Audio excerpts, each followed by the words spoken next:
अस्सलाम वालेकुम। प्रोफेसर अदील अजमत एक नए टॉपिक के साथ। आज मैं बात करूंगा पाकिस्तान आर्मी के कोबरा गनशिप हेलीकॉप्टर्स के ऊपर, और ये पाकिस्तान आर्मी में कब से हैं और ये इतने ज़रूरी पाकिस्तान आर्मी के लिए क्यों हैं। तो पाकिस्तान आर्मी के एविएशन विंग में कोबरा गनशिप हेलीकॉप्टर्स एक बहुत ही इम्पोर्टेंट जो थे वो एडिशन थे। 1980s में पाकिस्तान ने अमेरिका से कोबरा गनशिप हेलीकॉप्टर्स लिए। That was the time when Pakistan had a very good relationship with United states, और F-16s भी पाकिस्तान ने प्रोक्योर किए थे अमेरिका से। तो वो उस वक्त के state of the art gunship helicopters थे। तो in the 80s when there was a Afghan war going on, Pakistan ने इसका बेनिफिट इस तरीके से रीप किया कि state of the art fighter jets, state of the art army aviation helicopters Pakistan ने प्रोक्योर किए। अनफॉर्चुनेटली जैसा कि आगे चल के 90s के शुरू में प्रेसलर अमेंडमेंट ने तमाम मिलिट्री इक्विपमेंट जो पाकिस्तान प्रोक्योर कर रहा था या इरादा रखता था, एग्रीमेंट से बातचीत चली हुई थी, मिलिट्री प्लानिंग चली हुई थी, वो तमाम के तमाम हॉल्ट हो गए। उनके हॉल्ट होने से ना सिर्फ ये कि F-16s का इशू तो बहुत ज्यादा हाईलाइट होता रहा। 28 F-16s हैं यूनाइटेड स्टेट्स के पास, जिनके पैसे पाकिस्तान ने अदा किए हुए हैं, और अब तमाम लोगों ने 90s में और even in 2000s must have heard all that controversy. मगर उस तमाम कंट्रोवर्सी में हम ये भूल जाते हैं कि आर्मी एविएशन ने भी बहुत सफर किया। आर्मी एविएशन के जो कोबरा गनशिप हेलीकॉप्टर्स प्रोक्योर हुए थे 1980s में, जो अभी तक फ्लाई कर रहे हैं, और हमने उन गनशिप हेलीकॉप्टर्स को बहुत ज्यादा यूटिलाइज किया बहुत से ऑपरेशंस में। हमें अपने एयर एसेट्स को, जो एयरफोर्स के एसेट्स थे, उनको भी यूटिलाइज करना पड़ा, because we were lagging behind the helis. हमारे पास state of the art helicopters नहीं थे। कोबरा गनशिप के बाद हमारे पास कोई state of the art helicopter नहीं था, गनशिप हेलीकॉप्टर नहीं था। तो कोबरा गनशिप जो कि बहुत कम थे as compare to the arm forces that we have got, the area that we have to defend, तो we kept on looking here and there for other gunship options. अच्छा, दूसरी गनशिप ऑप्शंस में हमारे पास रशियन इक्विपमेंट हम ले नहीं सकते थे, क्योंकि पाकिस्तान और रशिया के जो हालात थे at that time they were not good. तो we had to manoeuvre about using the other transport helicopters as fighting helicopters as well, क्योंकि हमें मनूवर करना था। SSG कमांडोज जो थे वो Puma helicopter they were using them, लेकिन हमारे पास डेडिकेटेड गनशिप हेलीकॉप्टर्स नहीं थे। Then came good relationships with United States। तो पाकिस्तान आर्मी ने जो कोबरा गनशिप जो यूज करते थे, that was the AH-1F version. तो जो लेटेस्ट वर्जन था, viper version, that was AH-1Z version, that was the viper version.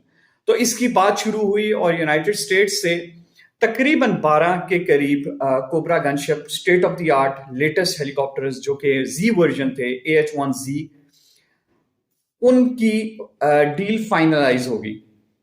अच्छा, वो deal it was very important for Pakistan, क्योंकि उसके साथ साथ अमेरिका ने इंडिया को अपाची गनशिप हेलीकॉप्टर्स दिए थे, जो कि कोबरा गनशिप हेलीकॉप्टर से काफी लीथल थे। कोबरा गनशिप हेलीकॉप्टर को हम लाइट वेट कैटेगरी में डील करते हैं, जबकि अपाची जो है वो मीडियम वेट कैटेगरी में है। लेकिन पाकिस्तान के लिए यह भी बहुत बड़ी एक चीज थी कि Pakistan will get the latest cobra gunship helicopters. उसकी एक वजह यह है कि पाकिस्तान बहुत अरसे से अपने एयर एसेट्स, जो कि एयरफोर्स के एसेट्स थे, उनको यूटिलाइज कर रहा था for different operations. Mountainous terrain में जो आपके फाइटर एयरक्राफ्ट्स होते हैं वो उतने इफेक्टिव नहीं होते हैं जितने गनशिप हेलीकॉप्टर्स होते हैं। उसकी मैं आपको एक एग्जांपल दूंगा। ये मेरे पास एक मॉडल है, एक स्टूडेंट का बनाया हुआ मॉडल है, and that is of a volcano. तो हम इसको एज अ माउंटेनस टेरेन ले सकते हैं। अब mountainous terrain is not like a target जो कि प्लेन एरियाज में होता है, जो अर्बन टारगेट्स होते हैं। ये उस तरह के टारगेट्स नहीं होते। इनमें बहुत सारा कवर होता है, इनमें बहुत सारे ऐसे सरफेस फीचर्स होते हैं जहां पे हाइड आउट्स हो सकती हैं, टनल्स होते हैं, there are different caves, there are different hiding spots over here. तो एनी फाइटर एयरक्राफ्ट, ये फाइटर एयरक्राफ्ट बने हुए हैं हाई स्पीड मैनूवर्स के लिए, स्ट्रेटेजिक टारगेट्स के लिए, टेक्टिकल टारगेट्स के लिए, but not targets in a mountainous area. Now they are flying in very high. ठीक है, if they are flying in very high they have to select the target बहुत पहले से, इससे पहले कि वो डाइव करें, इससे पहले कि वो अपने वेपन्स को लॉक करें, they have to select the target. तो उन्हें लाइन ऑफ टारगेट में होना पड़ता है. उनको बॉम्ब्स को ड्रॉप करने के लिए, बॉम्ब्स की अपनी लिथैलिटी भी नहीं रहती ऐसे टेरेन में, बॉम्ब की वो इफेक्टिवनेस नहीं रहती. एन एयरक्राफ्ट जिसको टारगेट ढूंढ रहे हैं वो 10 to 12 तो उसके गिर सर्कल्स करेगा in order to locate the target. उसके बाद it will take a position and the time, वो जो वक्त लेगा उसको टारगेट को लॉक करने में, वहां पे मिसाइल एम करने में, वो इतना ज्यादा होगा कि कोई भी उस एक्स प्लेस को एस्केप करके वाई प्लेस पे चला जाएगा. तो इफेक्टिवनेस नहीं रहती, बिकॉज इनकी स्पीड और मनूवरेबिलिटी माउंटेनस एरिया के हिसाब से बिल्कुल भी रिकमेंडेड नहीं है कि ये एयरक्राफ्ट्स यहां पे बॉम्बिंग मिशन करें. अच्छा, यूनाइटेड स्टेट्स ने क्या किया? यूनाइटेड स्टेट्स ने अपने अपाचीज को यूज किया और A-10s को यूज किया. A-10s I am pretty much sure कि बहुत से लोगों को उसके मुतालिक इल्म होगा. ये एक अटैक जेट है, सबसोनिक स्पीड्स पे ऑपरेट करता है. इसके विंग्स स्ट्रेट विंग्स हैं, स्वेप्ट बैक नहीं है. तो ये इसकी जो स्टॉल स्पीड है, जिसमें ये द बेयर मिनिमम जिसके ऊपर ये फ्लाइबल होता है, वो बहुत कम है. फिर इसमें जो कैनन लगी है वो specially for assault in such regions हैं. ना सिर्फ ये कि वो टैंक किलर है, बल्कि ऐसे माउंटेनस टेरेन में भी बहुत अच्छे तरीके से ऑपरेट कर सकता है, मगर इतना इफेक्टिव वो भी नहीं है माउंटेन्स के लिए, क्योंकि अगेन इवन वो है तो सबसोनिक है, लेकिन उसकी स्पीड फिर भी ज्यादा है. तो जो गनशिप हेलीकॉप्टर्स होते हैं उनका नेमुल बदल कोई नहीं होता. तो अपाचीज को इस्तेमाल किया गया अफगानिस्तान में, क्योंकि माउंटेनस टेरेन में सिर्फ और सिर्फ गनशिप हेलीकॉप्टर्स ही बेहतरीन तरीके से यूटिलाइज होते हैं.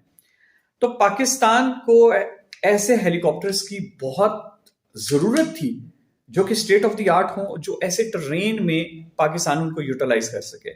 जी, with any combat with any other country, तो फिर तो आप अपने एयरफोर्स के एसेट्स को यूज कर सकते हैं, लेकिन आपको कॉम्बैट एसेट्स चाहिए हैं पाकिस्तान आर्मी एविएशन विंग के लिए भी.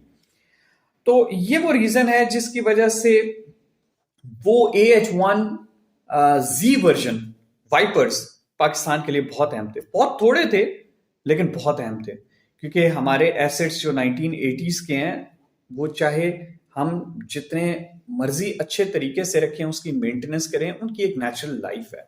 उनकी टेक्नोलॉजी की भी एक लिमिट है, उनकी वेपन कैरिंग एम्यूनेशन, उनकी इंजन लाइफ साइकिल, हर चीज की एक लिमिट है. तो पाकिस्तान चाहता था कि state of the art Apaches induct करे. उसकी एक वजह यह नहीं थी कि अपाची दुनिया का कोई बेहतरीन हेलीकॉप्टर है, एक वजह यह थी कि वो एयर एसेट पाकिस्तान आर्मी में इंटीग्रेट हुआ है. जो भी मशीन इंटीग्रेट हुई होती है, जैसे कि F-16s हैं, इंटीग्रेट हुए हैं. पाकिस्तान अगर और F-16s लेता है इराक से या इजिप्ट से with the approval of the United states, ऐसे ही होगा, क्योंकि ये दोनों countries without the approval of United states अपने F-16s को पाकिस्तान को नहीं दे सकते. तो जो रिपोर्ट्स आ रही हैं, मैंने उसके ऊपर एक वीडियो भी की थी कि इतना आसान नहीं है कि वो कंट्रीज खुद से डिसाइड करें और पाकिस्तान को वो F-16s दे दें. The approval of the United States has to be there. तो पाकिस्तान ये चाहता है कि जो एसेट्स अभी पाकिस्तान यूज कर रहा है, अगर वो एसेट्स और पाकिस्तान को मिले तो उनको इंटीग्रेट करना, पायलट ट्रेनिंग करना, उसकी लॉजिस्टिक, उसकी स्टोरेज, उसकी मेंटेनेंस, ये बहुत सहल हो जाती है. अदर देन दैट पाकिस्तान के पास डिफरेंट और ऑप्शंस भी हैं. टर्की का ऑप्शन है, लेकिन अगेन इंजन का मसला है, यूनाइटेड स्टेट्स इंजन नहीं दे रहा उसको, टर्की को, अपने हेलीकॉप्टर्स के लिए, एक्सपोर्ट वर्जन के लिए. फिर चाइना से हमारी बातचीत चल रही है, चाइना के हेलीकॉप्टर से अगेन उसको इंटीग्रेट करना पड़ेगा. लेकिन अगर चाइना से आप एयरफोर्स के लिए एयर एसेट्स ले रहे हैं तो इट मेक सेंस कि आप हेलीज भी वहां से लें, और उनको इंटीग्रेट करें अपनी एयर आर्म में, आर्मी की एयर आर्म पे। तो मेरे ख्याल से the sooner the better. Pakistan army aviation को बहुत ज़रूरत है इस वक्त अटैक हेलीकॉप्टर्स की। Different operations they are on going, और आप अपने एयर एसिड्स को हमेशा यूटिलाइज नहीं कर सकते इन ऑपरेशन, जो इंटरनल ऑपरेशंस होते हैं, क्योंकि आपके एयर एसिड्स इन ऑपरेशंस के लिए बने नहीं हैं एयरफोर्स के। ये हाई स्पीड फ्लाइंग के लिए बने हैं, ये targeting areas of utmost importance, लेकिन not in the mountainous area. तो कोई भी हेली जो होता है, it is so slow, it can stop, it can spot, वो अपने टारगेट को लॉक इन कर सकता है और वो मूव कर सकता है, it can stay, it can observe, it can even move back. तो जो उसका लॉइटरिंग है वो इतना ज्यादा होता है कि उसकी इफेक्टिवनेस एम्यूनेशन की बहुत ज्यादा होती है। वो हेल फायर अगर टारगेट के ऊपर फायर कर रहा है तो उसकी एक अपनी इफेक्टिवनेस है, उसके हेल फायर से बचना बहुत मुश्किल है, क्योंकि वो एक्यूरेट है, वो अपनी पोजीशन को वो कुछ मीटर्स तक आके रुक के केव के अंदर फायर कर सकता। तो हेलीकॉप्टर्स को कभी भी, हेलीकॉप्टर के मिशंस को आप हाई स्पीड एयरक्राफ्ट्स के मिशंस के साथ कंपेयर नहीं कर सकते। इवन B-52s ये वो बॉम्बिंग नहीं कर सकते इफेक्टिव इन हिली एरियाज के ऊपर, इन माउंटेनस टेरेन के ऊपर, जो अपाचीज कर सकें। तो this is one of the reason why I believe कि पाकिस्तान आर्मी की एविएशन के आर्म के पास अपने डेडिकेटेड अटैक हेलीकॉप्टर्स होने चाहिए, ताकि पाकिस्तान आर्मी के जो मिशंस हैं वो कंप्लीटली इंडिपेंडेंट हो सके और उसमें एयरफोर्स के बहुत हाई वैल्यू एसिड्स को यूटिलाइज ना किया जाए।